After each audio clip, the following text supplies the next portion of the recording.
Hey guys, it is Justin here, and I'm just about to shut down on this house remodel for tonight. A lovely Friday night. This is what I do. Yeah. Okay, so let's take a look here.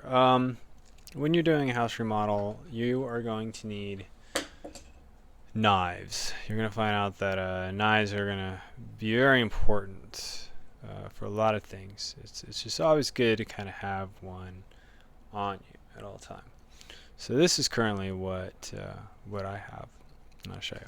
So there's a few different types.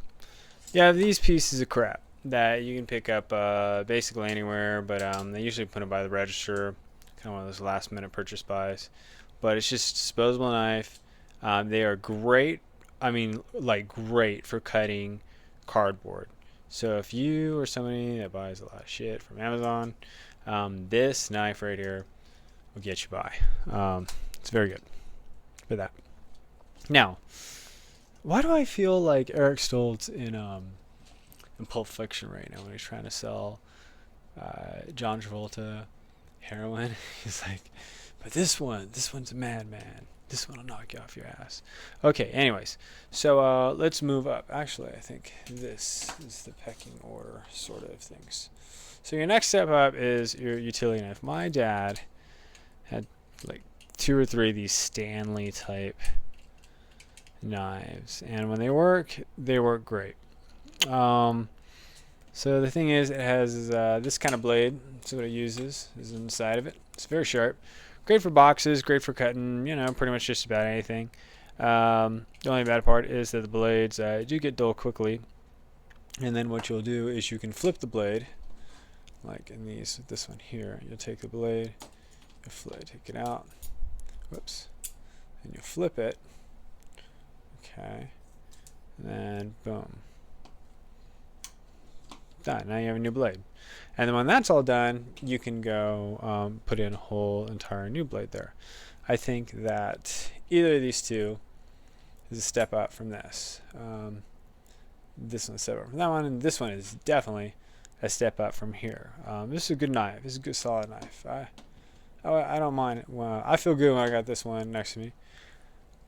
This one right here, I just had to install 2-inch 2-inch thick rigid extruded polystyrene foam. Anyways, it's really thick. Imagine cutting like a 2-inch thick cardboard box, and that's just the box. I mean, that's just like a side of a box.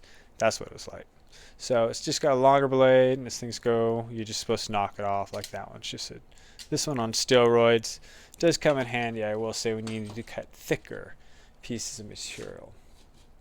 As does this knife right here. This one right here. So let me tell you a little story about this guy. This is my Benchmade, and I remember I was over at REI November some year. I think it was like 2008. So this thing's going to be 8 years old. It's going to be going on 10 years old pretty soon. Great thing about this particular knife, it just holds up. It's nice. It's light. It stays really sharp. I love the action on it, and as one knife that you could have, you could only pick one. I think this might be the knife. The only downside of this knife is that it's a little bit long. It's a little bit big, so if you're wearing jeans, it is a little bit too much for that. It can get sometimes a little bit uncomfortable. So let's take a look here. So you're looking at what? Like 4.5 inches, I think. And then going across about an inch. Then almost like half an inch there.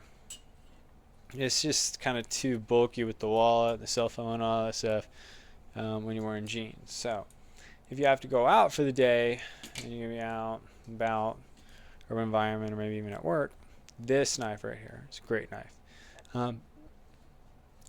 This is my Kershaw. Whoops. Oh, I didn't want to have a Joey friends moment right there. So this knife right here, it's just light. It fits in your pocket really well. You use it for everything. I use it for a lot of cardboard boxes at work, but I know of any jam I'm in that I can use this by this, and it will certainly cut. Great action. I would say the Griptilian Benchmade Mini is better than this knife, but the Griptilian Benchmade Mini is like 3 times the price of this knife. So for the value, I think this is a $20 knife. Is a great buy. It's just an amazing buy, and it's a good one to have. Why you may use these two over this knife is when you don't want to really kind of hurt your knife too much, because these disposable blades, use these. So when I know there's things that I'm really going to be like hurting my knife, then I'll go ahead and use these. But if I can't find these, then I know I'm going to spend a long time on the sharpening stone with this one. So that's actually a great segue. Let's talk about sharpening your knives. Absolutely most important thing you can do. After 1 day of use, you will probably most likely dull out your knife. I don't care which one of these knives it is, you are going to dull out that knife. So what you do, take a sharpening stone. I got this one from Harbor Freight Tools. It's 99 cents, and the great thing is it came with a little stone too, which actually came in handy because now I got 2 stones in 2 different places in my house, and depending on what knife I use, one stone might be better than the other. But I think you can also get them at Menards for 99 cents. I'm sure Amazon, whatever. But anyway, so what you're going to do, your knife has an edge on both sides. If you look at it right there, and then right there, and those two meet in the middle, that's where the pressure gets distributed in this little space, and that's how a knife cuts. But you have to keep that super sharp. So what you're going to do, an angle, you're going to run it along a stone. One way towards you, and one way away from you. And what you're trying to do is you're going to take this little, oh so thin sliver of metal off the side of it. And you'll know it because you'll go like this, and you'll feel like it's sharper. And then if you keep doing it for a while, you'll get this like metal burr, which you try to get on this side. And I feel a little coarse, just like little metal dust that's coarse.